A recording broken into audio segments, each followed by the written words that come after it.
Now to Edie Fraser, our CEO, and who support for what has always been an inspiration to many.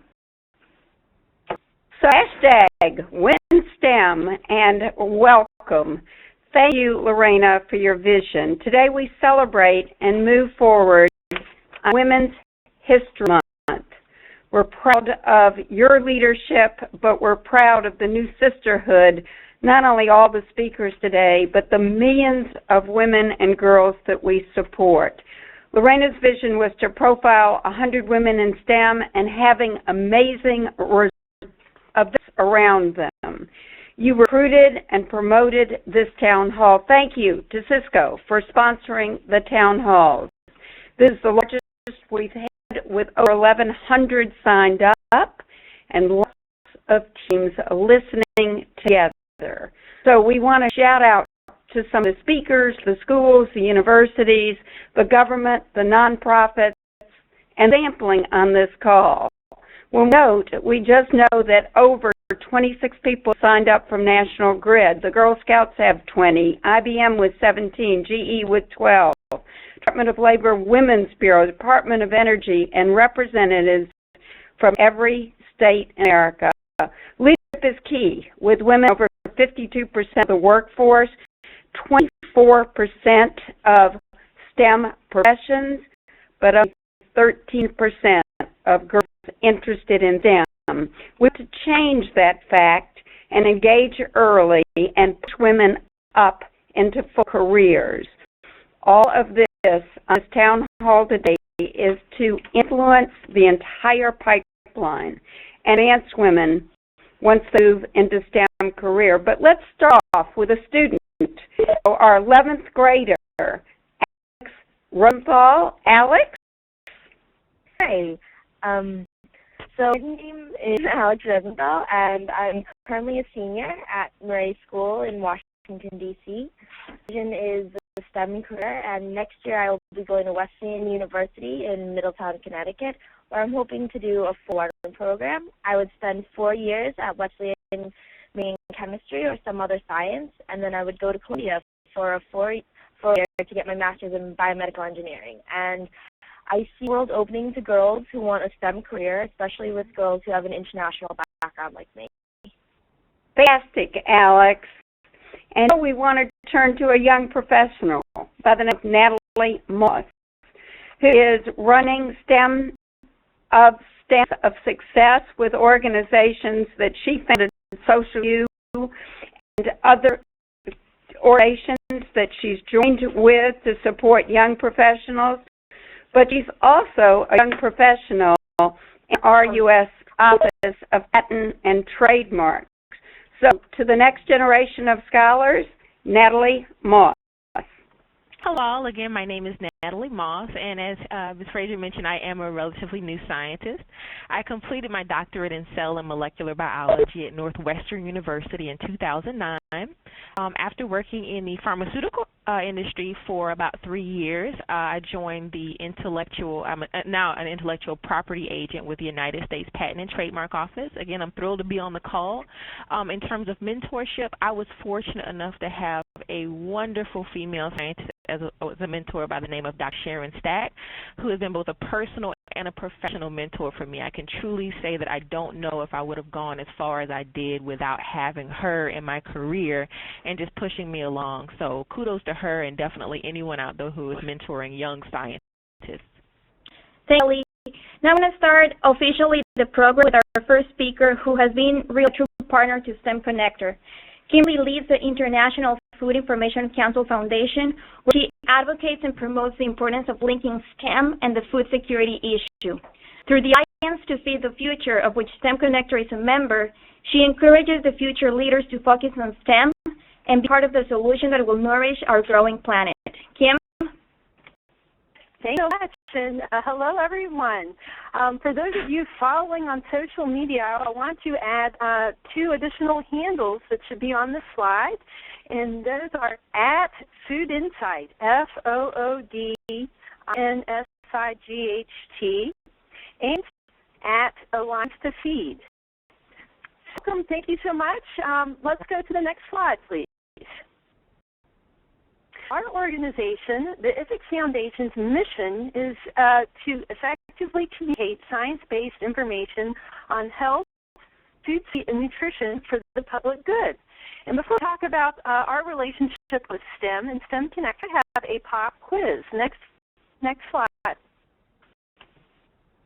Is the world's population today? I know that we're all on mute, so I want you to ask yourself, what's the world's population today? Does anyone know? The answer is 10 billion people. Next slide. And the next slide. What will the population be in 2050? And this is an important number. It is 9 billion. So for you students on the call, we want to make sure you know those two numbers. Next slide.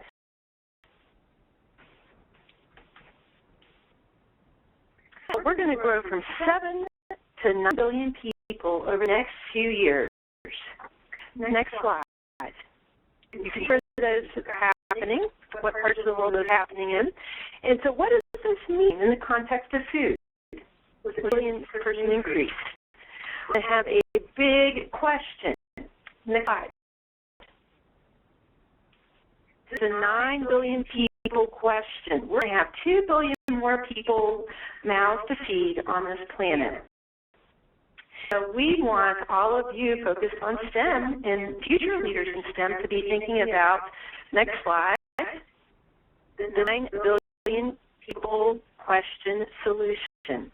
By 2050, we're going to need 100% more food, and according to the United Nations, 70% of this must come from efficiency-enhancing technologies. Next slide. If you think about your future career, you get part of this 9 billion people question solution. We want you to think about a career in STEM, especially in agriculture, technology, health, nutrition, and science. So our organization, next slide, Foundation, or International Food Information Council Foundation, has been working really hard on this, and we want to be able to share helpful information to you on these topics as we address these issues today and over the next 40 years. Special initiative that we have, next slide, is called Understanding Our Food. And we have helpful resources that I know that a lot of communications professionals as well as teachers really appreciate. We have a toolkit. You see it there on the lower left-hand side, and you can find it on our foodinsight.org website. It helps you talk about the importance of modern food production. We have helpful handouts such as what is processed food, you might be surprised, from farm to fork, what the food system brings to your plate, your food, your choice, food to fit a busy lifestyle, and adding variety to your table throughout the season. So we also want to help you by answering those questions through Q&As and videos. So our organization has been focused on this, and from this effort, next slide, 2 years ago at Ag Day, which we will celebrate again this March in a few weeks on Capitol Hill, the Alliance to Feed the Future was created.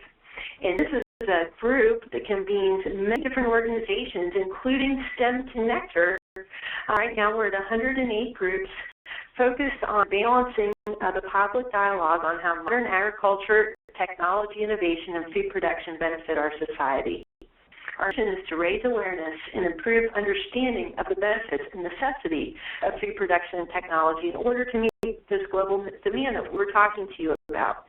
So you can go to Alliance to Feed the Future's website and see all of these different organizations, 108 of them, and click on links to their information helpful to you. And if you think you'd like to be a part of this Alliance to Feed the Future, I'd love for you to reach out to me. You'll see my email at the end of my presentation.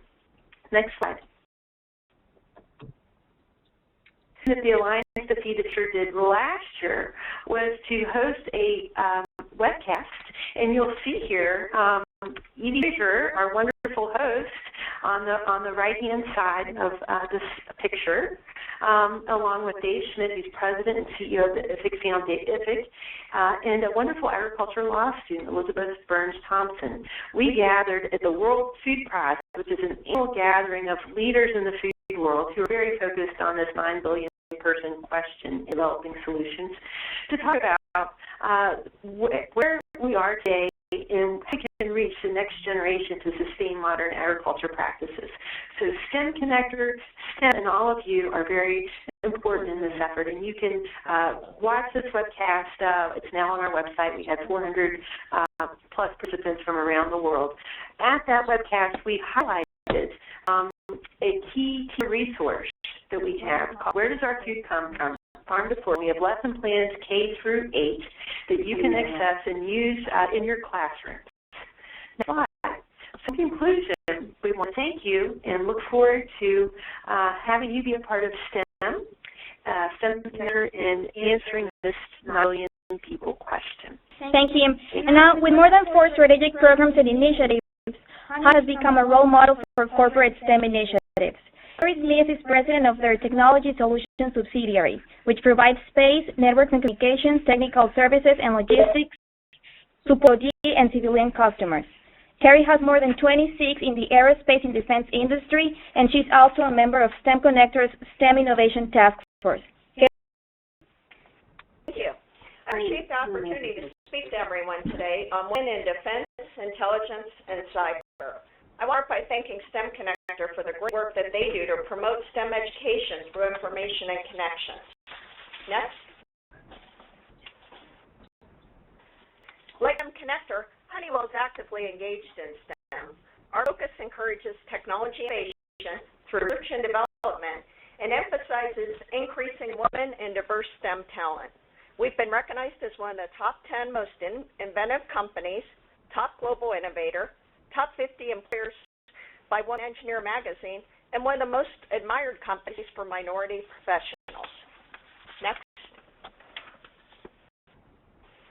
Honeywell promotes STEM at all levels of the education pipeline and across the world through our Honeywell Hometown Solutions Science and Math initiatives.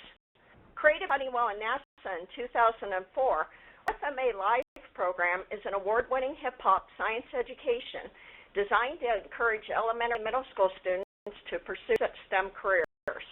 FMA Live teaches Sir Isaac Newton's laws of motion and the processes of scientific inquiry in an innovative, entertaining, and memorable way. Develop a new generation of scientists starts very early in the classroom. In conjunction with the U.S. Space and Rocket Center, Honeywell developed the Space Academy program, which is targeted for middle school and high school math and science teachers. More than 1,500 teachers from 36 countries and 50 states are graduates of this innovative educational program. In partnership with the U.S. Space and Rocket Leadership Center, the Leadership Challenge Academy is designed to encourage high school students of Honeywell employees to pursue math and science through their secondary education cycle. We have a very unique week-long curriculum that's been developed to help participants and provide them the opportunity to develop their leadership skills through various workshops, lectures, and team exercises. Permutation of STEM education and global recruitment ensure our continued success as one of the world's leading technology companies. The Honeywell Initiative for Science and Engineering gives direct access to all top technologists and engineers, as well as some of the world's Nobel Prize-winning laureates in chemistry and physics. This program was designed to bridge the gap between what university students learn at school in engineering, as well as the business acumen which is required to be successful in today's workplace.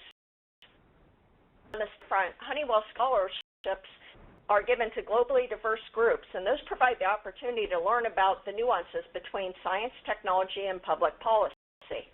From across the globe, get an opportunity to travel to Washington, D.C. and learn about the U.S. government policies and how those policies impact research and technology. Meet elected officials, business leaders, government employees, and arrange thought-provoking discussions on current issues of global concern. Our science equipment are distributed to schools that lack well-developed laboratories and infrastructure. Over 15 schools and 6,000 academia have benefited from this program. Next. The world's leading technology companies, Honeywell solves some of the nation's most critical problems. With great positions in good industries, Honeywell has 21,000 scientists and engineers worldwide, as well as 97 research and engineering facilities. With the aerospace and defense global position, Honeywell has established major technology centers of excellence in India, China, and Europe. Development is an imperative to our future, and we have more than 32,000 patents. Next. Elsie McGill, known as the Queen of Hurricanes, was the world's first female aircraft designer back in the late 1920s. She was an aeronautical engineer during the Second World War, and she did much to make Canada a powerhouse of airplane construction during her years at Canada Car and Foundry. Graduated from the University of Toronto in 1927, and she's the first Canadian woman to earn a degree in aeronautical engineering. In 1929, she became the first woman in North America to earn a master's degree in aeronautical engineering from the University of Michigan. Women in leadership positions today started their careers in science, technology, engineering, and math fields in the 1970s and 1980s. Enrollment in STEM fields has nearly tripled among women from the 70s to the present. And there are a record of 21 women who serve chief executives for firms in the Fortune 500 list of the nation's largest public companies. I'm proud to say that women are leading half of the top 6 aerospace and defense firms. We've been making slow but steady inroads in STEM and accounted for 14% of working engineers in 2009, which is up from 1% in 1960. But the wave of female engineers and scientists that enter the defense business, unfortunately, has stalled or reversed. In 2010, women earned 18.4% of U.S. bachelor engineering degrees, and that's down from the peak of 21% in 2002 and remains unchanged from the 1980s. Today, 1 in 4 female engineering graduates chooses a career in aerospace, and that's a figure that has not changed in nearly a decade. Next. We face a difficult environment both today and in the future, and the STEM community must evolve to meet these new demands. Areas of intelligence and cyber, density of experience, thought, and approach are critical to success. Cyber warfare is a global challenge. There are millions of attacks every day that affect our military and our space domains, as well as both public and private critical infrastructure. Going forward, new areas like cloud computing and mobile devices are creating new vulnerabilities. And needs continue to be in information gathering, information sharing, analyzing, and protecting. Information sharing now occurs not with just the 17 intelligence community agencies, but also with public and private industry. We have a lot of data, or big data, and much of that challenge is protecting and analyzing the data and having the successful ability to turn it into actionable intelligence. New technologies, dwindling sources, and explosive population growth will impact the global balance of power and drive both economic and political changes. Disruptive technologies, which include precision strike capabilities, cyber terrorism, and bioterror weaponry, can impact our future security and increase the risk of widespread violence and disruption. Going forward, for both women and men, science and intelligence require new and continually evolving STEM competencies. These areas represent the most critical STEM demands to protect both our nation's security as well as our nation's prosperity. Competes and what's based on technology and innovation. And innovation comes from one place: very talented people. By continuing to bring women into Honeywell, trying to expand the talent pool of women in STEM, we assure that we have the best minds working at Honeywell and driving our growth and profitability. That's a business imperative. Thank you. Just a reminder, the speakers have the lineup of your timing. Just let's make sure we keep within those time frames so we don't run over. And with that said, we want to share with you that every semester STEMconnector hosts interns from different states and also from Mexico. It's an important part of our team and get to know and learn from many of you. Upon return to Mexico, they will present to their governors a project for their state, taking a model all they've learned at STEMconnector. I would like to turn it over to Diana, who met the next speaker recently and just fell in love with her. Diana? I am Diana from Mexico, and I feel so lucky to introduce Dr. Cindy Moss, Director of School STEM Initiative for Discovery Education. In the opportunity I had to meet Cindy, I could appreciate her great personality and amazing human qualities, reflect on her willingness to share vast knowledge. Among her many achievements, she recognized with a Million National Educator Award that her interest in teaching and learning, and tenacity to achieve everything that she's proposed. Her Twitter is STEMboss. Cindy, all yours. Thank you very much. Thank you, STEMconnector, for our chat. And I'm going to share with you what we are doing in discovery education to increase the number of women and underrepresented people in STEM. For people who don't know about Discovery Education, Discovery has 14 channels. You probably know Discovery Channel, Science Channel, Animal Planet, among several. We were started in 1985 as a company to bring the people to their TV. And in about 2001, Discovery really started focused on education. So now to use our technology and our communication skills to bring equity to students in classrooms around the world. We use multimedia and inquiry resources. We use the 5E model of problem solving. And we have digital textbooks, K-12 for science, 6A social studies, and we're developing K-12 math.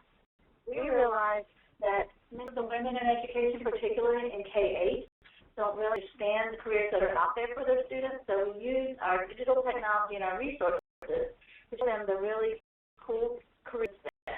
We also show the students that people who look like them can go into STEM professions. And we know students K-12 around the world say they want to make the world a better place.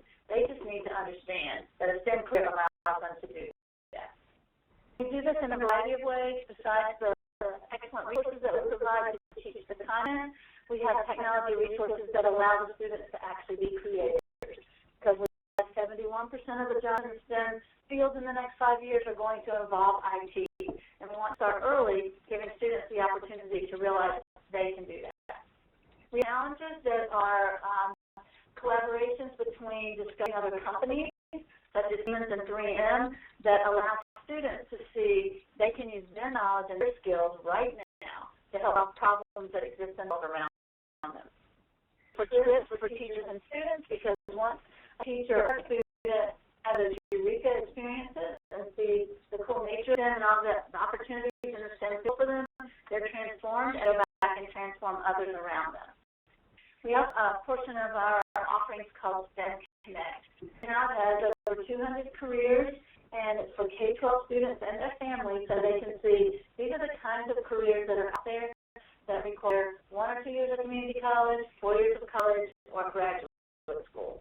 Another thing we offer for people who participate with Discovery are webinars. We go into STEM workplaces, we meet with key legislators, and allow students and teachers to communicate with those people via digital resources. We know in Discovery that it's up to all of us to make sure we get the people we need into STEM. We also know the more diverse the workforce, the better we will be at innovating and solving problems. And so our focus at Discovery in terms of STEM is we believe in the phrase, the future belongs to the educated. So thank you, STEMconnector, for all you do to make STEM careers possible for all people. Thank you, Cindy. Our next speaker is dear to us. Besides being a member of the STEMconnector Innovation Task Force, Jeanne was one of the 5 honorees who challenged us to go one step further. So all of you watch out for the announcement later in the call. Jeanne is Vice President and Regional Director for North and South America for Cargill. She has built and led teams of STEM employees in various research, development, applications, technical services, mathematics, and engineering functions globally. Her career positions have allowed her to mentor and develop STEM talent for the multiple business within Cargill. Jeanne has a passion and a proven track record of using STEM to develop and deliver unique solutions to customers. Jeanne? Thank you.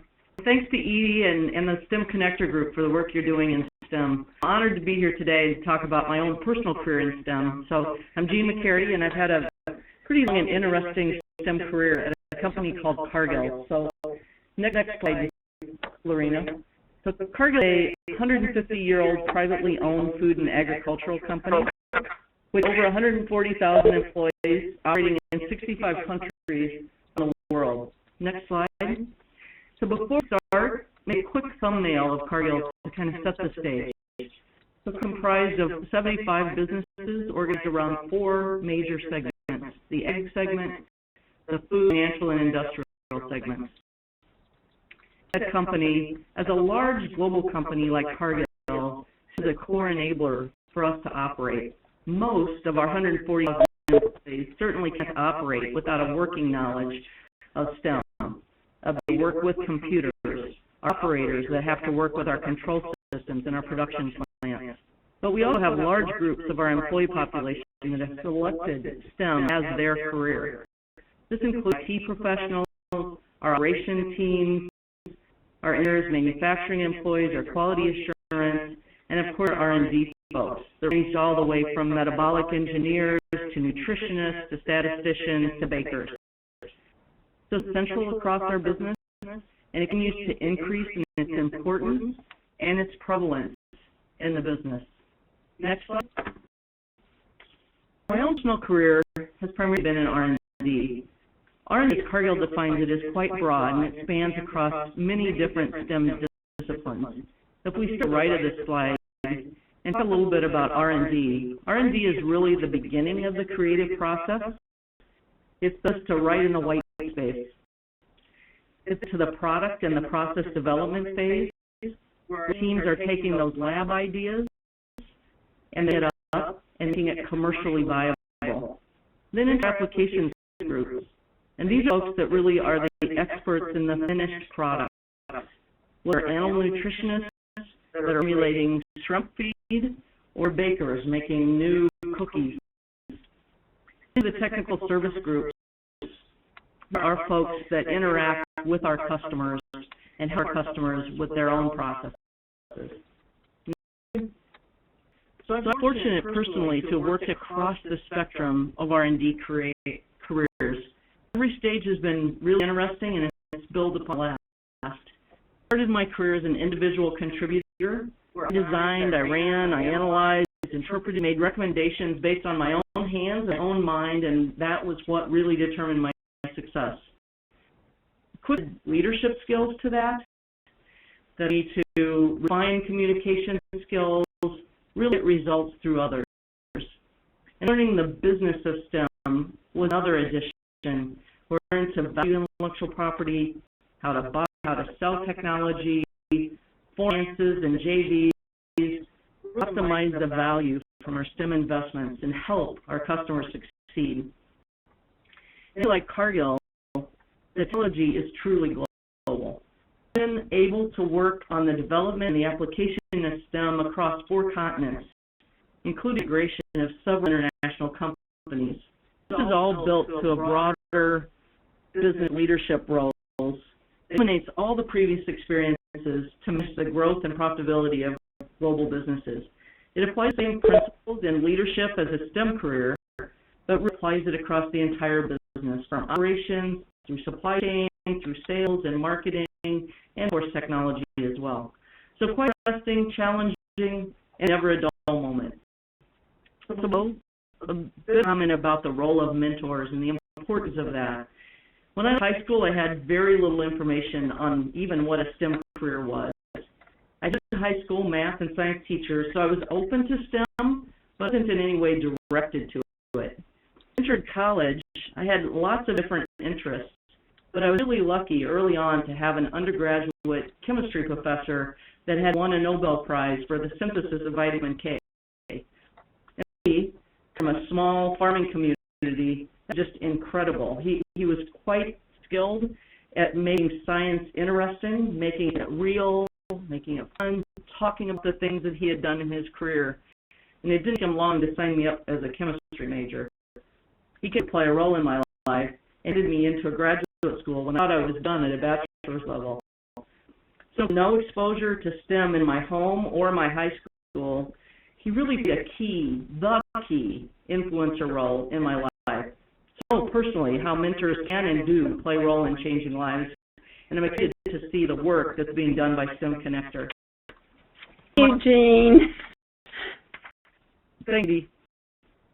We're so thrilled to have Senator Kirsten Gillibrand on the phone.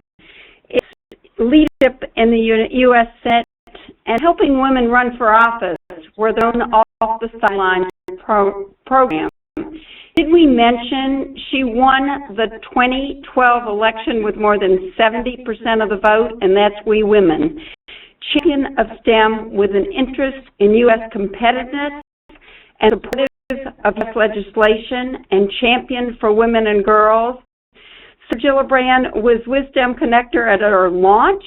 She hosted the 100 Women Leaders in STEM at our event in the United States.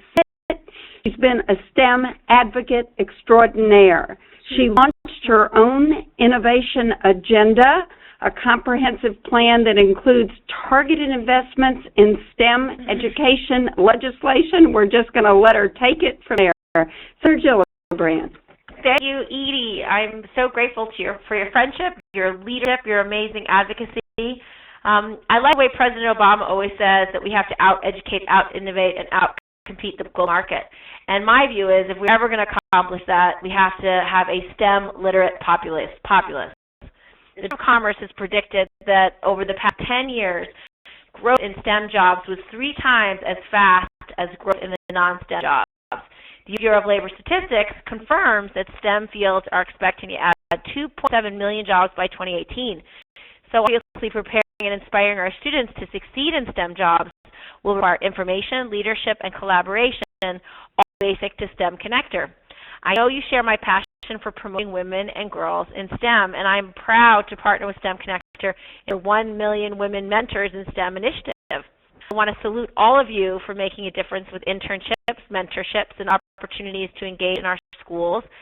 And you will recognize that if we don't engage women in STEM, we'll be ignoring half of our country's intellectual talent.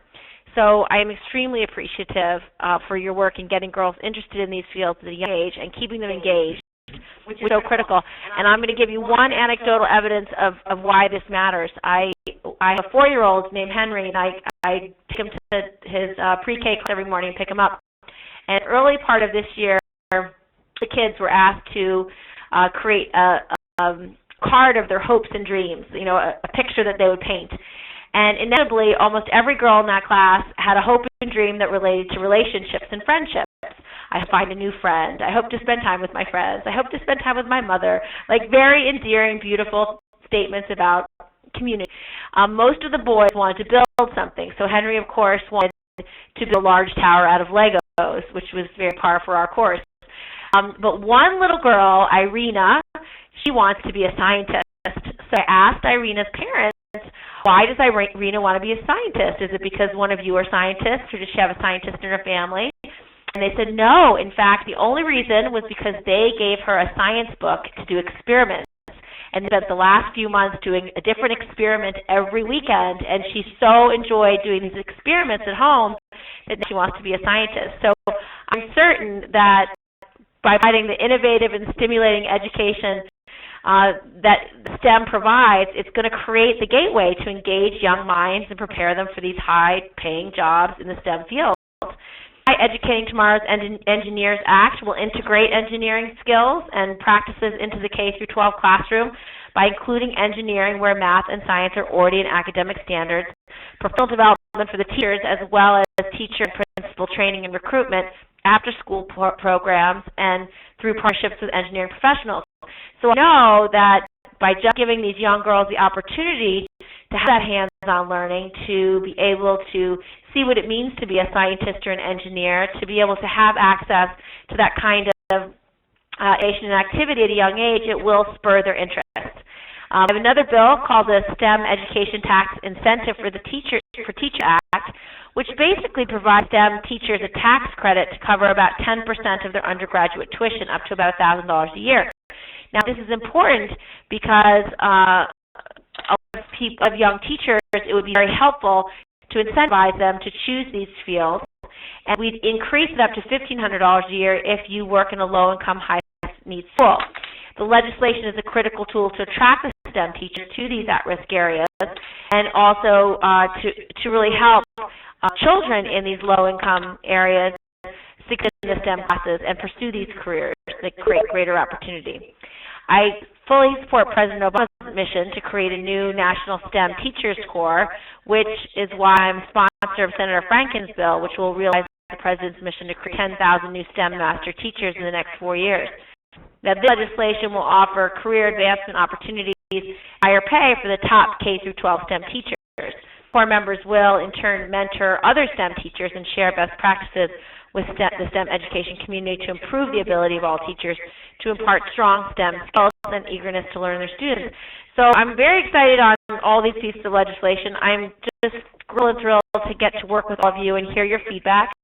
And Edie, thank you and the rest of the STEMconnector team for your strong leadership. You're absolutely making a difference every single day. Thank you, Senator. Between your leadership in public policy, your real leadership on women and girls, your teacher corps, all of your innovation, thank you. And how perfect now that we turn and think about a woman as Chief Operating Officer of Intellectual Ventures.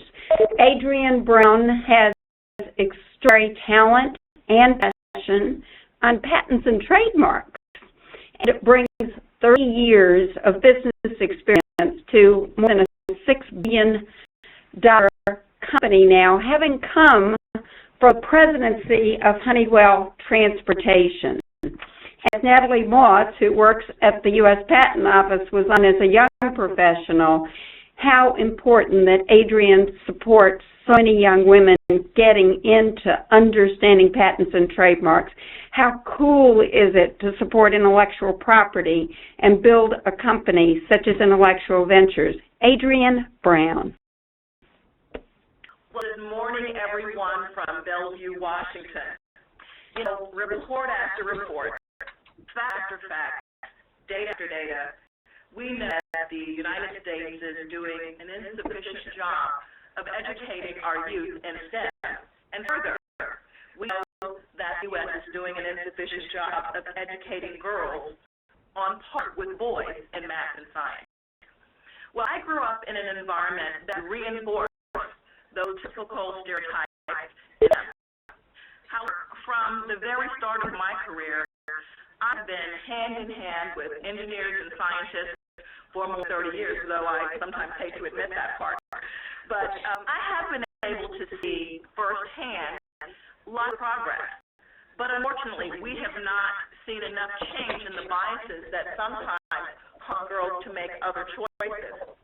And you may ask, well, why is this so important to me? Well, I think there are a couple of reasons. First of all, my company, Intellectual Ventures, is an invention capital company. And we believe that in order to create progress in society, it really does start with the value and power of the ideas, and where intellectual property is one of the keys that allows those ideas to enter into the economic structure that allows financial reward. So Intellectual Ventures really does want to be able to recruit the best and the brightest. And if we're not tapping into 50% of the population, we are absolutely missing out. And furthermore, I have a 14-year-old daughter, so I care about this up close and personal. Our company, we have been on the support of expanding your horizons, where not only do I actively engage, but also we put arms around our employees and encourage them to demonstrate the power and passion that they bring around the science and technology that they execute on a daily basis. So we're talking about it as a company, we're talking about it in the Seattle community, we're talking about it in Washington State, where we are in the top 5 of states that are leading in jobs for the future in STEM, but unfortunately, we're in the bottom 5 of states that are producing STEM graduates that are capable of fulfilling those jobs. And that is a great opportunity front and center for us to take on. So I was really moved by a study by the American Association of University Women It was called Why So Few, and it talked about very practical day-to-day things that we can do as individuals that will make a difference. But more so, I am passionate about the work that STEMconnector is doing that is allowing us to link all of the ideas, all of the capabilities to really take on this challenge and actually take this action to move the STEM agenda forward. So I'm thankful for Edie and STEMconnector and my work personally to support the STEM Innovation Task Force so we can come back and talk about the progress that we're making in much more positive terms. So thank you, Edie, for this opportunity this morning. Thank you, Adriane, and it's so great when we see all the young women start patents and trademarks. And let's turn now to the principal at Deloitte Consulting with Tonie Leatherberry. So she runs Deloitte Consulting's Northeast practice for information management and business analytics, serving Fortune 500 clients with IT strategy.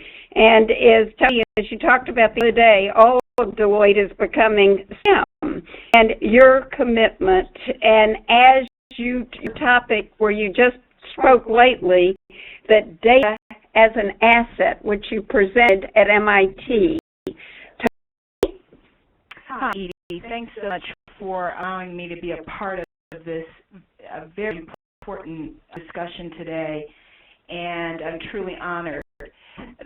When it talks about big data, it's something that's very near and dear to my heart. And with Deloitte, we are meeting and serving our clients each and every day.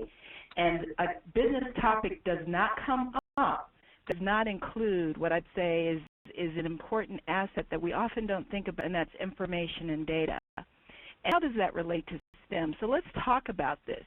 Data is proliferated all over the place, and it's growing at a very fast pace. So annual growth rate is something like 60% year over year. Now we're talking about that in the next year or so, the digital universe will actually grow to some astronomical amount. And if I gave you the technical terms, it would probably blow your mind. But it's somewhere like 10 to the 21st power of bytes of data.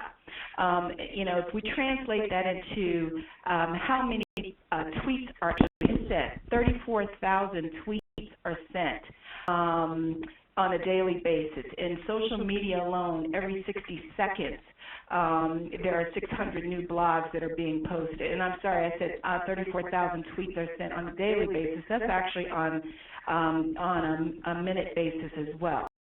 So what does that translate into for us and the opportunities from a STEM standpoint? What it really means is that, this notion of data and information and how people are using information is what we would call a disruptive force. And it's social, it's cloud, it's mobility, it's cyber, and all of that requires information technologists, data scientists, and analytical scientists that can help make meaning out of that data.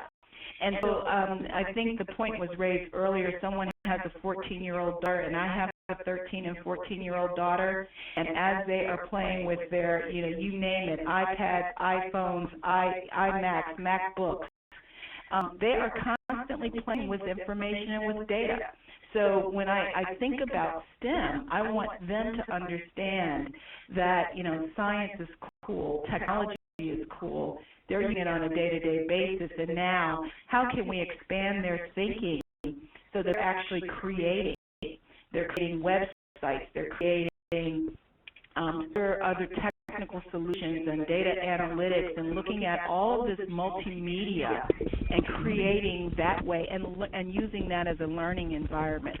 So I think about analytics as an example. It's moving from what happened in the past to predicting the future and predicting for business and progression, if you will, in terms of that enablement and decision making that has to happen and the fast pace that now this information is available to us. So when you think about the history of the movement, I would say we're moving from the industrial age to the information age. And as we think about STEM, we need to prepare our technologists to understand what these information disruptors are all about. So I'm very excited about how Deloitte gets involved in STEM, whether it's participating in programs such as City Year or other STEM mentoring programs, and hosting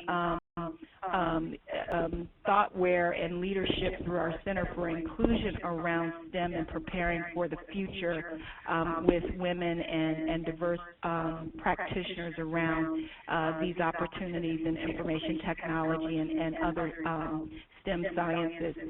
To me, that's what I get excited about.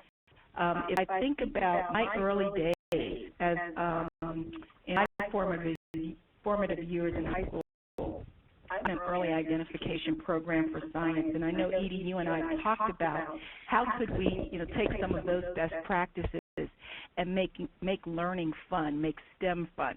So I am really here to be a part of this community and to really try to drive and move the needle on, is really allowing us to be a global provider of that kind of insight as a country. Hey, thank you. Next, what better introducer for the incredible STEM leader, Iowa's Lieutenant Governor Kim Reynolds, who's not only profiled in 100 women leaders in STEM, but has participated so much in the Iowa leadership on our own, but to introduce her, the president of Deloitte Area Community College, 39,000 students, a compelling leader in STEM, Rob Devon. Thank you. Lieutenant Governor Kim Reynolds has a long history of public service, starting at the community and county level. In 2008, she was elected to the Iowa Senate. In 2010, she was elected Lieutenant Governor and on the leadership team of Governor Terry Branstad, the nation's longest-serving governor. She successfully created, developed, and implemented the Iowa Governor STEM Council, and just yesterday presided over a day-long summit of more than 300 STEM leaders from around the state, celebrating the astonishing results that this state has achieved in just 18 months. She is a 4-time participant with STEMconnector and was, of course, named one of the 100 women in STEM. Today we celebrate women and girls and mentorship and positive change in Iowa and in the nation. I am proud to introduce our Lieutenant Governor, Kim Reynolds. Well, thanks, Rob and Edie. And Rob sits on the executive committee of the STEM Advisory Council. We're proud to have him serving in that capacity, and not only the significant role that DMAC plays in educating the young people in the state of Iowa. So thank you to both of you, and thank you to STEMconnector for giving me the opportunity to speak about how we can and why we must encourage more women and girls to pursue STEM careers. I'm going to focus my comments today on how mentoring can make a difference. But first, I'm going to provide some background on the STEM initiative underway in Iowa.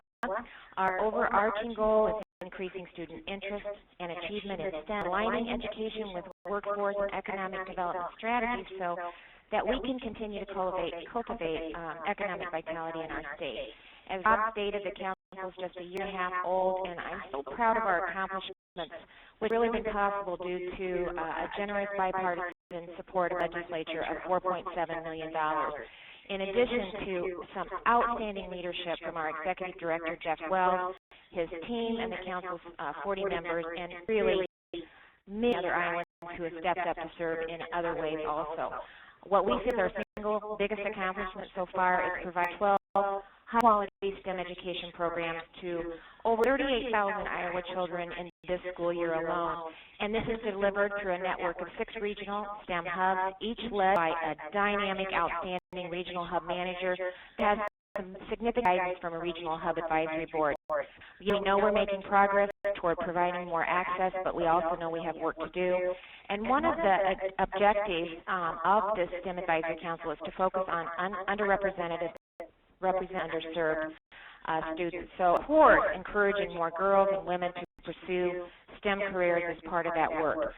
The report by STEMconnector and My College Options, which really links interest in STEM education with STEM job opportunities shows that Iowa mirrors the nation's alarming gender gap in many ways. Look across the nation, we see that male students are significantly more likely than female students to be interested in pursuing a college major or a career in STEM disciplines. And here are a few of the reports that we found kind of troubling, some statistics about Iowa. We saw 13% of Iowa high school boys are interested in mechanical engineering when we compared that less than 1% of Iowa girls. 3% of Iowa high school boys are interested in computer and information sciences, but half of girls. And Iowa's share of high school girls with STEM majors and career interests also tends to lag just a little bit behind high school girls nationally. And we believe that mentoring is one critical way to improve the numbers and the opportunities for girls. And I'll just highlight briefly some of the wonderful mentoring approaches that were taking place in Iowa. I'm going to talk briefly about 4 of them. For Iowa State University and Ames, peer mentors work with first-year women majoring in STEM subjects who live in the Women in Science and Engineering learning communities in resident halls. And these peer mentors are older students or their staff of the program for women in science and engineering. And they really understand the challenges of being an underrepresented population in the fields that they are studying in. So they have a community that's based on shared goals of success in really these demanding classes, as well as they work together to build leadership skills and a sense of personal well-being. The first year they had, I think it was 265 women majoring in STEM that are taking part in the learning communities, and Iowa State has a goal of adding 50 women next fall, so they're continuing to look for ways to build on those numbers. We have another good example is Laura Higgins, who shows the difference one individual can make as a role model. Dr. Higgins is an ophthalmologist at DuPont Pioneer in Johnston, Iowa, and she recently took on a new role as a student mentor with the program Science Bound at Roosevelt High School in Des Moines. Iowa State University's pre-college Science Bound program, they look for ethnically diverse students and they reward those who meet the requirements with a full tuition scholarship. And Dr. Higgins has recently, she stated that mentoring girls matters because traditionally in a lot of STEM fields, women are underrepresented, and often there aren't many visible examples for girls to see women doing those jobs. So as a professional woman, giving girls the opportunity to see someone passionate about what they can do and can encourage them to go and explore those options. Iowa is one of 11 states now partnering with the National Alliance for Partnership in a project called STEM Equity Pipeline. It's funded by the Equity on National Science Foundation, and it's devoted to broadening participation in STEM study and careers by helping K-12 teachers and higher education faculty more effectively mentor women students in, again, underrepresented ethnic and racial groups. And first event that just took place is Introduce a Girl to Engineer Day, and it provides a way to encourage more girls to enter the field of engineering. John kind of took the round that and supports 9 of these events in big communities throughout Iowa, which supported over 500 girls. And the goal of the day is to provide a fun and interactive way to engage girls in hands-on engineering activities. It includes introducing students to real women who are also John Deere engineers, and just really expose them and let them see that they too can be engineers. And in many other ways too, mentors can make it clear that women and girls can't afford to miss out on strong STEM growth with good pay that's really expected over the next decade. It's heartening that the number of women in science and engineering is growing. Still in the United States, only 14% of women are engineers, and women account for only 27% of employees in computer science and math positions. That's according to a 2012 report, STEM Education, Preparing for the Jobs of the Future, issued by the Joint Economic Committee of Congress. So closing that STEM job-gender gap will mean more STEM professional opportunities for women and a higher quality of life for their families. And really, it's essential for the nation's global competitiveness. So I want to encourage everyone listening today to look for ways that you can explore what you can do to foster more STEM mentoring for girls and women. And I can tell you, I promise to do that. I'm passionate about this, And I want to thank you again for giving me the honor to participate in STEMconnector Town Hall Conference today. And I just want to give a shout out and a thanks to STEMconnector and Edie for all you're doing to raise the awareness and how important this is for young girls and women all across the state of Iowa. Let's get them fired up and passionate about taking on STEM careers. Lieutenant Governor Kim Reynolds, can we all hear out there for the thousands of people that are listening the advocacy and the 4 specific example of women mentoring and girls? And Kim, we are going to announce an initiative at the end of the call with 1 million women mentors, and God, we need your leadership. I'll be here. Thanks again, Lieutenant Governor. Our next speaker is Senior Vice President, Solutions Marketing for PTC. She's responsible for the development of messaging, positioning, and integrated marketing programs for the company. Robin is the Executive Advisor for PTC Strategic Partnership with FIRST. Saitz with PTC. Robin? And thanks, Edie, and thanks to the STEMconnector for all of the important work that you're doing. If you could go to the next slide, please. And then after that. Thanks. So I want to spend a few minutes telling you a little bit about my journey and my career, with the hope that that those of you on the phone will gain a little insight, a little tidbit of information that they can carry on with them moving forward. And then I also want to tell you in a little bit of depth about this program that PTC has in place and the partnership that we have with FIRST. So from a background perspective, I studied engineering at Trinity College, and then I got a Master's of Science in Engineering Management at Northeastern University. And then after I graduated from Trinity, I took a job at Raytheon as a member of technical staff where I practiced mechanical engineering. And I would say that, you know, over my history, I had a lot of amazing mentors, but I would tell you that all of them, up until that point, were all men. My father was an amazing mentor to me, super supportive and encouraging.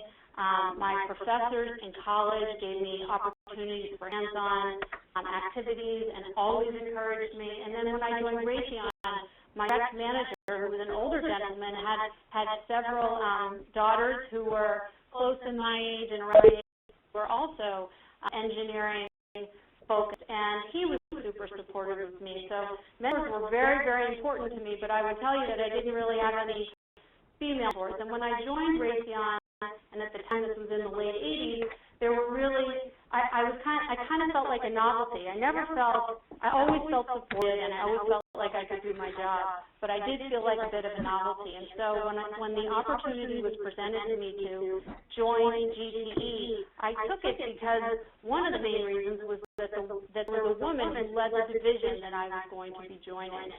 And so I had, in my early career as an engineer, I had very positive experience, but other women to work with. And then I joined PTC, which is the company that I'm at now, and I've been with PTC over 22 years.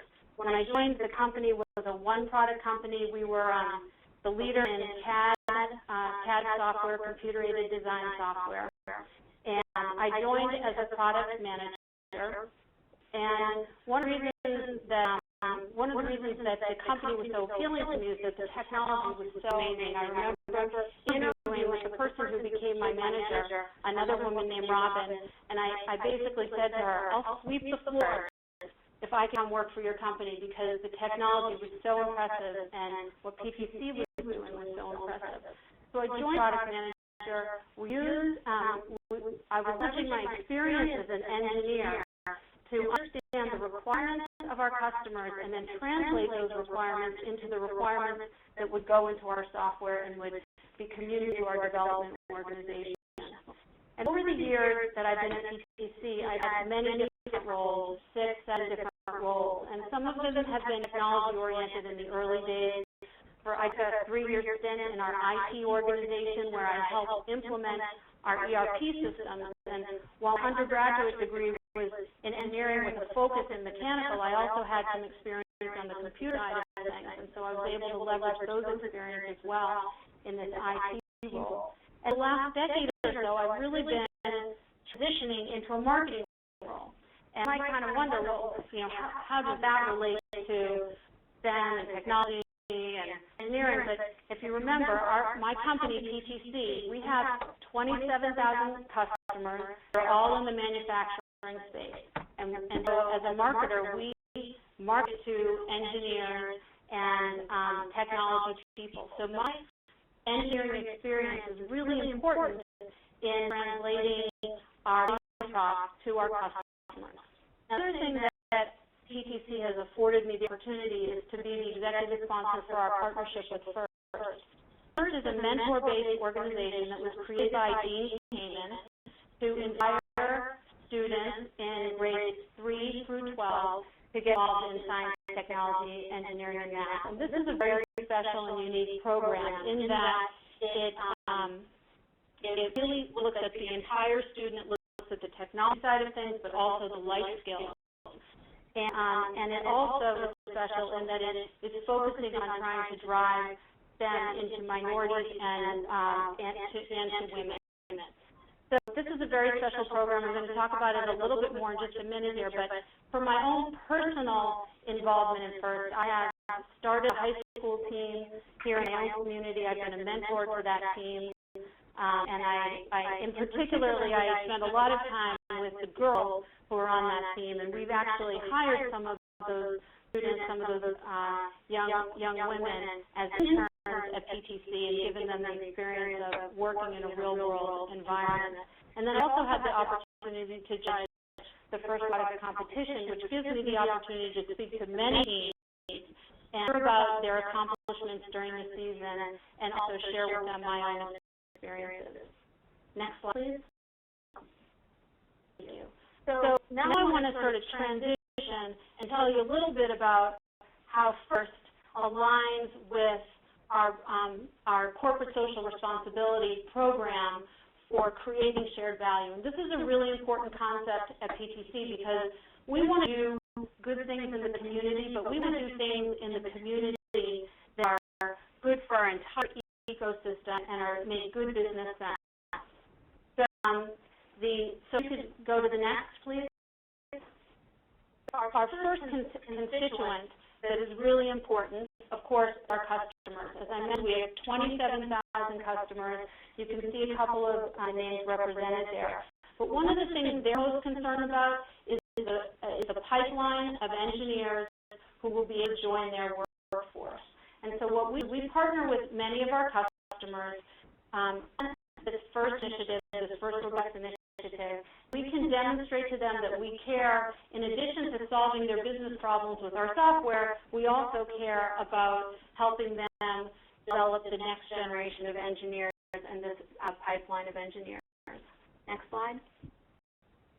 An important constituent in our Create Shared Value theme our employees. We want to make PTC a great place to work. We want to give our employees opportunities to participate in the community in a meaningful way. And with FIRST, we can do that. So we have 6,000 employees worldwide, 400 of them this year actively involved in FIRST, either as mentors to teams, judges in the competition where they get a lot of exposure to the students, volunteering at the events, and in some cases they're starting their own teams and running their own teams out of their basements. We really like the way this program provides lots of different types of opportunities for our employees to get involved in a meaningful way. And then finally, next slide. Of course, community is an important aspect of our Creating Shared Value initiative, and we are investing in the next generation of engineers and have been doing so for over 20 years through our academic program as well as through our partnership with FIRST. And as you can see, we've reached over 10 million students, 5,000 teachers in 30 countries. And our goal here is to help teach these kids, give them access to software, and so they can learn how to use the same software that professional people are using throughout the world. And will prepare them as they move into STEM-related careers. I share this experience with you so that you can see the kinds of things that a company like mine is looking for when we're going to make decisions about the type of programs we invest in. And what we liked about FIRST is that we are able to create value across many of the different constituents in our ecosystem. Well, thank you, Robin Saitz of PTC, and we're so proud you, as the other speakers, are in the 100 Women in STEM. We now turn to the president of AAUW, Lynn Collins, 100 Women in STEM. But women's rights and equal protection are the essence of AAUW, 103 years old.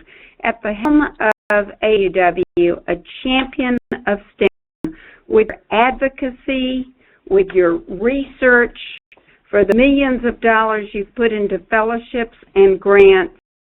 We thank you for your leadership. Hallman. Thank you, and thank you to all of you who are on the phone today to celebrate this exciting work that's really being done to expand participation in STEM.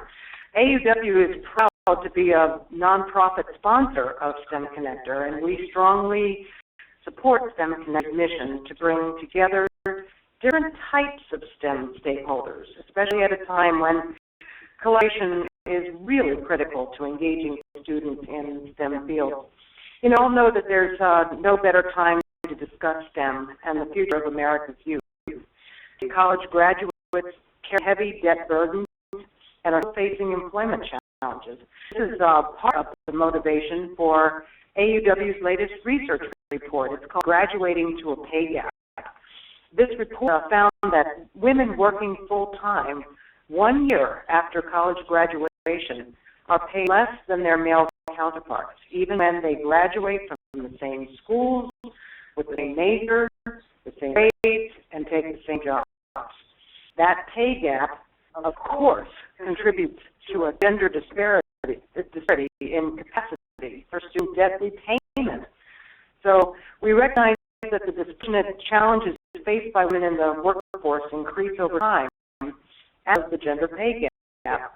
I know we must tackle these challenges together, and AAUW is excited that STEMconnector is doing solutions for all students, employers, and the economy. And right there with you, AAUW is working to solve women's underrepresentation in STEM in three really important ways. First, AAUW has invested money in women who are pursuing their masters and PhDs in STEM fields. As one of the world's largest sources of funding for graduate women, we're committed to opening doors for women in these traditionally male-dominated fields. Secondly, AAUW is widening the pipeline for girls in STEM, both a local and a national level. We made a commitment to the Obama administration to get more girls involved in these fields. As part of our efforts to fulfill that promise, we have 2 new national STEM programs targeting middle school girls. They're called Tech Trek and Tech Savvy. On the local level, AAUW branches, about 1,000 in throughout the nation. AAUW branches have been hosting local STEM events, even before it was a hot topic, some for the last 25 years or so. So we're proud to say AAUW branches in at least 40 states throughout the United States and in Guam hold yearly STEM events and have touched the lives of millions of girls. Many of these programs include a mentoring component, and they give girls the benefit of building strong relationships with women STEM professionals. Our members and supporters recognize the critical need to shape the way girls feel about themselves and their ability to succeed in STEM fields. AAUW also uses research as a guide for programming and funding efforts. In 2010, we released the widely acclaimed, and I'm sure most of you have read it at this point, the report called Why So Few? Women, Science, Technology, Engineering, and Mathematics. That report shed light upon the reasons girls and women are underrepresented in educational and professional fields and prescribed proven methods for overcoming this imbalance. Of course, find information on all of those programs and a lot of other things with AAUW. Just go to our website. It's redesigned, and it's www.aauw.org. Our hope is that our hope in the future we'll no longer have to ask why there are so few women in STEM. It seems that hope has a good chance of becoming a reality, with so many of you here and on the phone around the country wanting to open those fields and fully to women and girls. So thank you for all your work and for your time today. Linda Hallman of AAUW for your long advocacy, for your research, for the kinds of examples that you just went through, tech savvy, mentoring examples. We are so proud. We want to move to the international side, and we knew that Tonie, who's a vice president of Walmart, who's in Brazil today, we're going to try to get on before Kathy Calvin. Tonie, we don't know if you're on the line. We know you signed up. But we would like very, very much to say how proud we are to have Kathy Calvin, who's the president of the UN Foundation, of a call. So we just, our total admiration for Kathy Calvin. So we talk about her with her initial entrepreneurial team, as she was one of the founders of AOL, and moved on to the presidency of the UN Foundation, where Kathy was named by Newsweek as one of the 150 women who rock the world, and how appropriate for Women's History Month that we support all you're doing to support women around and girls around the globe. Kathy Calvin. Thank you, Edie, and thank you, Lorena. This is such a pleasure and an honor to be part of this today, and I greet everybody else, and it's been fun hearing all of these wonderful stories. I wish I could say I was the founder of AOL, but I did help bring women and girls into AOL, and that was a big, proud moment for me, because we gave girls the power of that computer, took it away from boys who treated it just like a toy. So I think that was an early victory in the STEM movement, even before it was called STEM.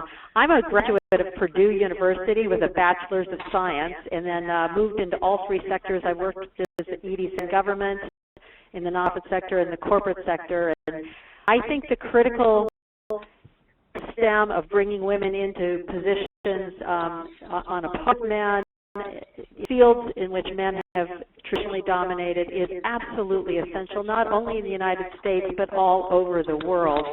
And it's one reason that the UN Foundation, since its inception and founding by Ted Turner, a big believer in girls in STEM, I might point out, when it was founded in 1998, first area of focus with the UN was around women and girls, and particularly girls. Up until that point, girls came into the picture.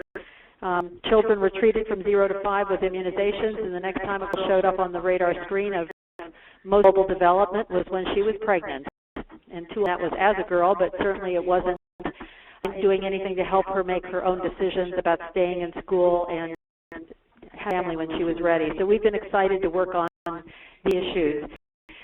Interestingly, what's happened is that the notion is not just that it's a good thing to do, but it's a smart thing to do, and that we now know that investing in women and girls gives investors the biggest bang for their buck. The return on investment on women and girls' education has become probably the most significant area of return, and especially when it's education through science, technology, engineering, and math, of course. Seeing how education around the world can take a girl from a dead end to a future. It helps a girl improve her own health and the health of her family. It helps girls delay their marriages and be able to enter the workforce. It helps girls decide when to have a family and how to space a family, and we've seen it help girls avoid violence. So it can increase a girl's individual earning power around the world by 10 to 20%, and higher if she makes it through secondary school. And we know if she stays in school for 7 years or more, she marries 4 years later and has fewer children. We know HIV prevalence rates fall, and we know women and girls invest the income they make in their families and back in their communities. This is all known to all of us, but we got to remember it and keep talking about it around the world. I'll tell you 3 things quickly from the UN Foundation's perspective. In Malawi, we've been seeing a really great program called Second Chance that focuses on scholarships for girls to all girls science camps, get girls' participation in STEM up in that critical country. We know that economic empowerment is important, and we've just finished a massive piece of research with the ExxonMobil Foundation on written practical recommendations for action and looking at what actually works, when it works, what are the criteria for success, and how to promote women farmers and promising young women entrepreneurs through greater access to STEM education. And finally, we run a program called Global Classrooms, which takes the Model N program into low-income cities and gives girls the chance to speak out on important and exciting STEM issues ranging from technology to the environment and health. It's been an honor. I am happy to be part of this today. Thank you, Edie and Lorena.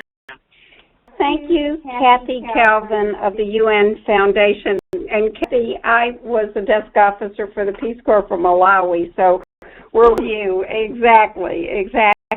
I know that Senator Shaheen may have joined in, and if we can go forward on schedule, we want to move right to Betty Shanahan.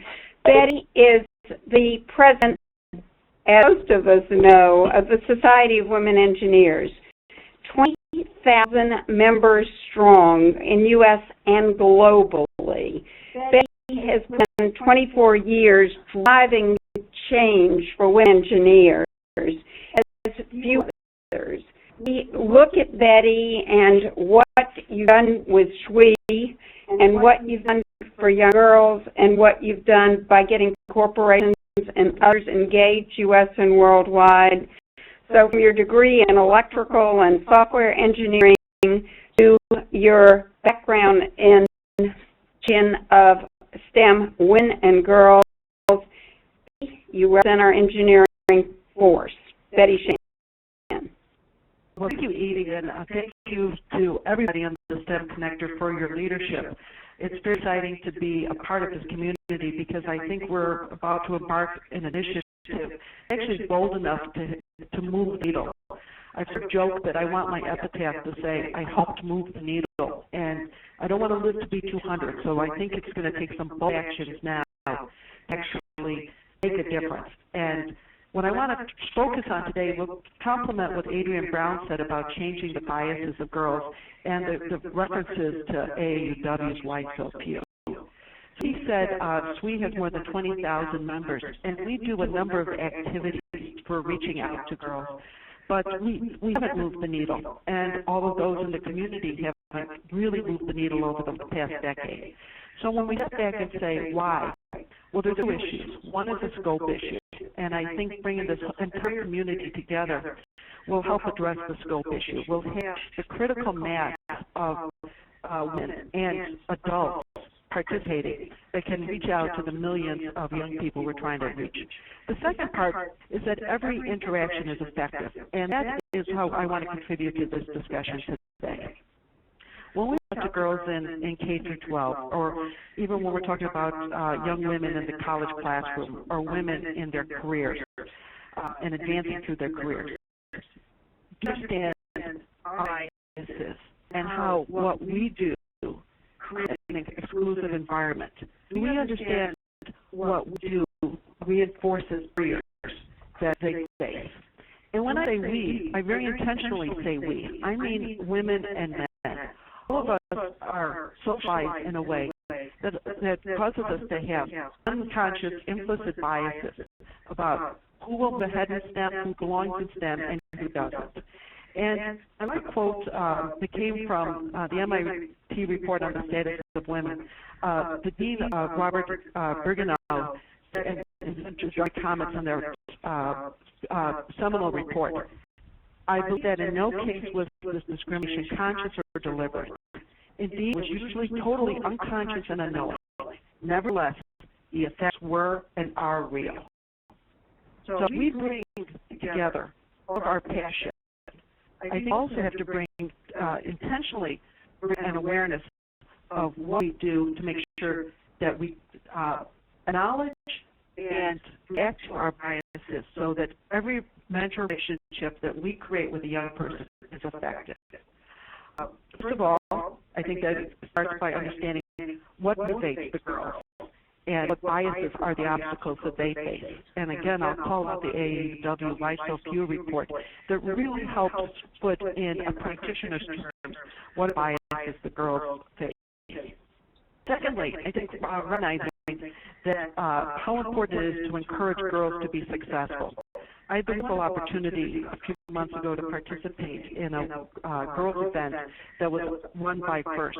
And much of the discussion centered around how high school boys will inflate their grades to their friends, and girls will deflate their grades. And how do we get young women to be proud of their successes and young men to be proud of young women's successes?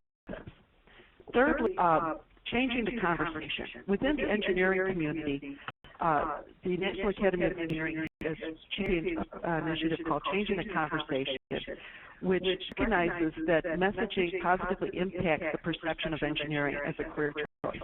I'm going to extend this a little bit to assume many other fields in STEM face what we feel in engineering.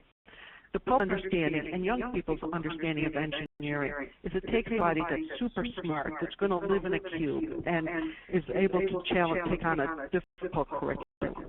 If we can turn around and change the conversation of how we talk about our profession and all the STEM professions, so that young people and their adult influencers start to use words like innovative, collaborative, change the world, and make a difference when they talk about STEM. And finally, the last point is to build both gender and cultural awareness. It's too easy for us to interact with young people with the biases that we know from the culture that we have grown up in and live in every day. But to increase our effectiveness in reaching out to girls, we need to understand, build a gender and cultural awareness so that these fields are accessible to girls of all races and ethnicities. With the Society of Women Engineers, we've been fortunate to partner with other organizations to work on these initiatives and look forward to, first of all, making the resources that are all on our Aspire website, www.aspire.swe.org, accessible to all of you, and to continue supporting training and awareness building of all people who work with girls to ensure that they have the most effective and impactful relationship. So on behalf of the Society of Women Engineers, we're very honored to be a part of this community, and we look forward to being able to contribute to making a measurable impact. Big thank you to SWE and Aspire.SWE. We all will do. The only woman to be both senator and governor to Leatherberry, do you want to introduce Senator Jeanne Shaheen? Hi, Edie, and everyone on the call. Thank you very much to Edie and Lorena for including me and for all of the work that you and the STEMconnector are doing to get more women and girls involved in science, technology, engineering, and math. And I know you've heard from others on the call. This is critical not just to the future and the opportunities available to women, but it's also critical to the future of this country, both to our economy as we think how we continue to be competitive, but also to our national security. In nature alone, it's projected that we need to fill 43,000 related jobs by 2018. And if we're to do that, we've got to get more young women involved. Currently, women make up about 48% of the U.S. workforce, only 24% of STEM workers. And if we're going to be able to attract and retain the students we need to get the degrees in STEM fields, we've got to do a better job with women. It's, as I said, not just an economic issue, it's also a national security issue. I'm the Armed Services Committee, and one of the things that I always ask when we have the generals and representatives of the military before us is what they're seeing among scientists and how we're going to fill the jobs that we need for the future, because over half of federal employees in science and technology labs are over the age of 45. if we're going to fill this gap in the future, we've got to do a better job. I started out my career as a teacher, and some of the things I learned is that students don't all learn the same way and don't always do best when sitting in a classroom learning from a textbook. And one of the things that I've gotten very interested in is how we encourage alternatives to that traditional teaching model. So last two Congresses, I've sponsored legislation to encourage students, school districts, to partner with mentors outside of the classroom to engage in non-traditional STEM teaching methods. The bill is called the Innovation Inspiration School Grant Program. It prioritizes funding to women, to underserved minorities, and to children in schools that are most in need to try and encourage these non-traditional means of hands-on education for students. One of the reasons I got excited about this is because in New Hampshire, we have a program called First Robotics Competition that was started by the inventor Dean Kim. I had a chance to see how it works. It's kind of a soul of the mind, as Dean Kamen calls it. And it's gotten so many students interested in the STEM subjects, and it's a way to get young women involved on those first robotics teams, competing and getting excited about the STEM subjects. Last year, one of the national awards went to a first team that was made up of all girls, and it's the kind of program that can grow the STEM pipeline, that can encourage young women to become the next scientists, computer programmers, engineers, mathematicians, and will not only provide the opportunities for those girls and young women who participate so they have the career choices, they make more money in those fields, but it also educates the workforce that we're going to need in this country if we're going to be competitive in the future. So again, thank you all for all of your efforts with STEMconnector and for all of the amazing women who are on the call today for what you're doing in this area. I think together we really can make a huge difference, and I look forward to continuing to work with you on these efforts.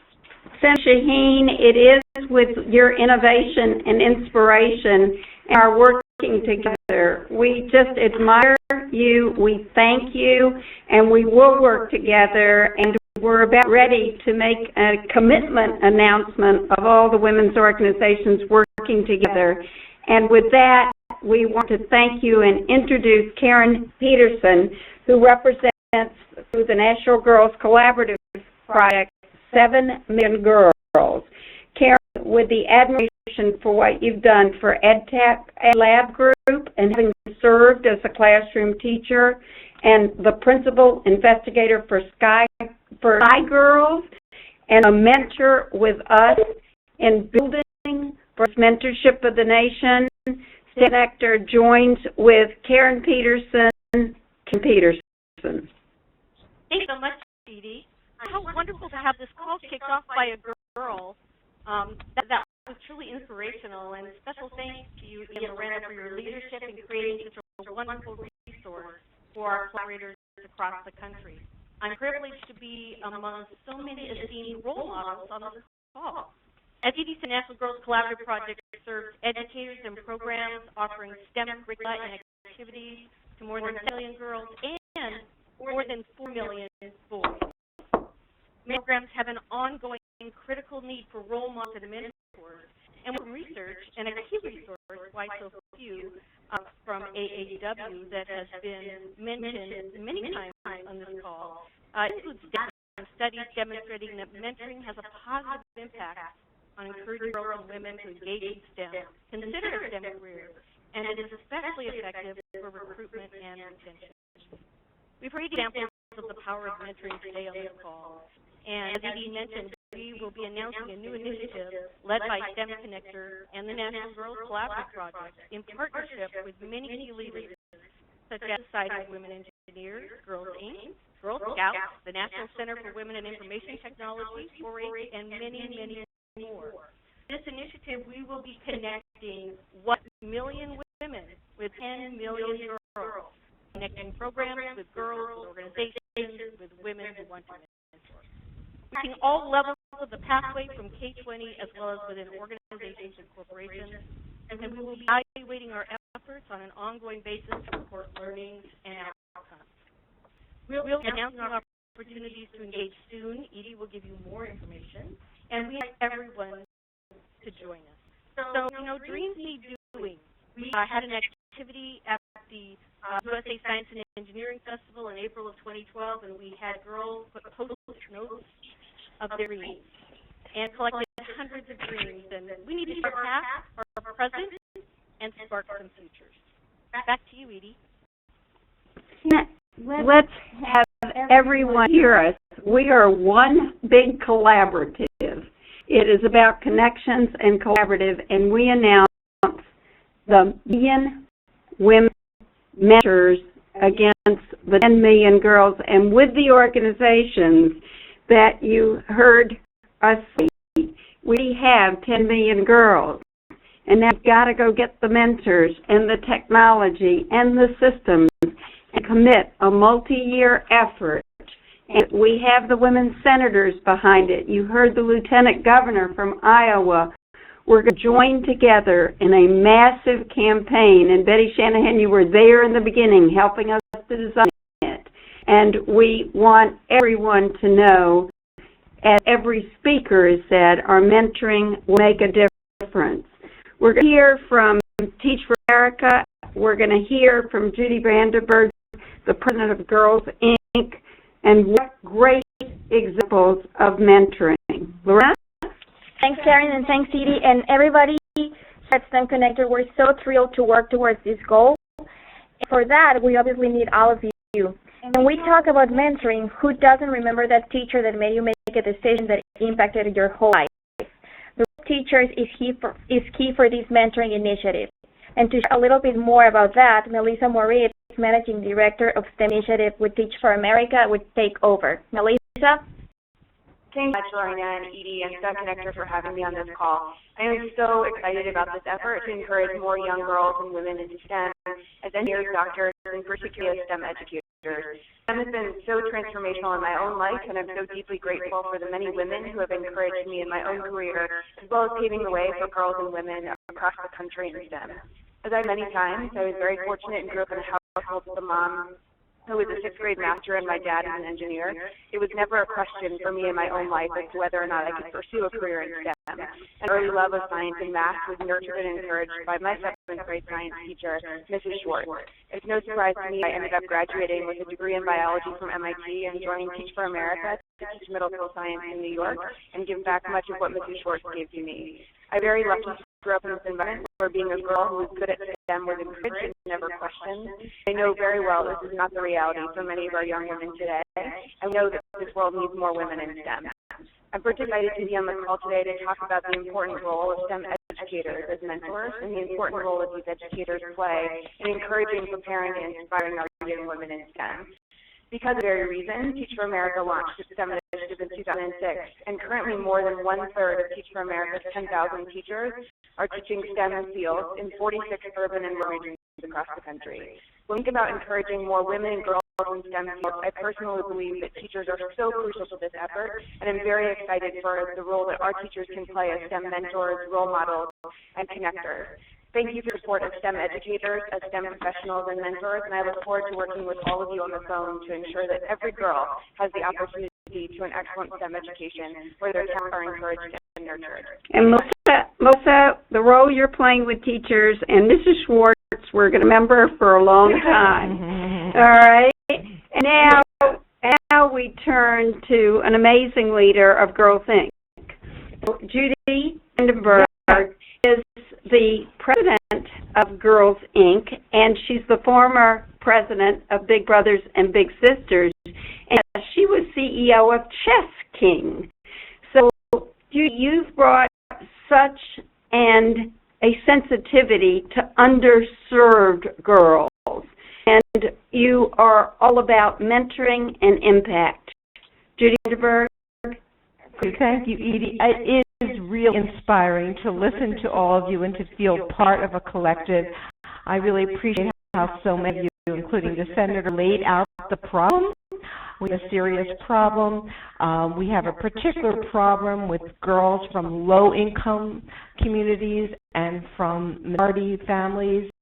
And so we're thrilled at Girls Inc. to understand how to work well with girls who are underserved, who have so much talent and so much potential. At Girls Inc., we inspire girls to be strong, smart, and bold, and to work formally with the formal educators, to work after school and summertime with a hands-on, experiential approach that is really important in partnership with the formal educators. And we know we need to do both. We have to build the girls' social and emotional competence and competencies so that they have the chance to deal, frankly, with all of these external messages of limitations as opposed to opportunities.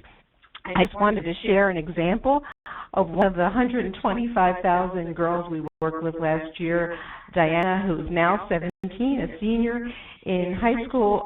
She loved math and science and helping her dad fix things at home.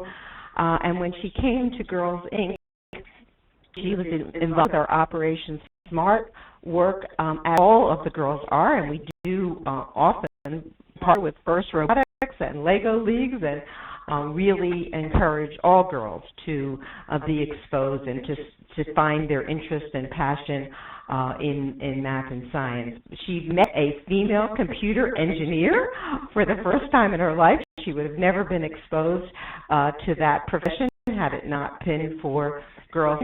And the mentor, the volunteer mentor who came into her life, and her interest was really sparked by meeting this real person who took an interest in her and told her about what her work was like. And she reflected on her own talents and her problem-solving and hands-on work, and she learned more and more about the profession as she continued with us through high school.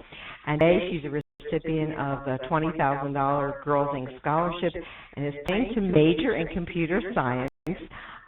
Really computer engineering is what she would say, and she's deciding whether to attend UC Irvine or Cal State Fullerton. She is proud to be a Latina entering this field, and there is no doubt if she had not met the mentor, if she had not been exposed to Operation Smart as a young, early middle school girl, that she would probably not have gone to college, yet alone thought of herself as a potential computer engineer. So we need to multiply Diana, I don't know, 1,000,000%, a very large percent. We're not reaching nearly enough girls and giving them the opportunity to pursue a pathway that can be really meaningful for them, their families, their communities, and the entire country and world. We're thrilled to be part of this. Edie from Girls Inc., we will look at Diana, but when you tell us to be strong, smart, bold, and we'll add collaborative, as Karen just said, because together, but we can't rest until we close this pathway, open it up to women and girls for mentoring and support. We'll continue to showcase the role models to inspire others. We're going to redouble our commitments to tomorrow. We do it today, and we do it together. Well, thank you. We are so humbled by the speakers on the call today, the 1,000 people that joined our call, but representing millions and millions of women and young girls. Thank you so much.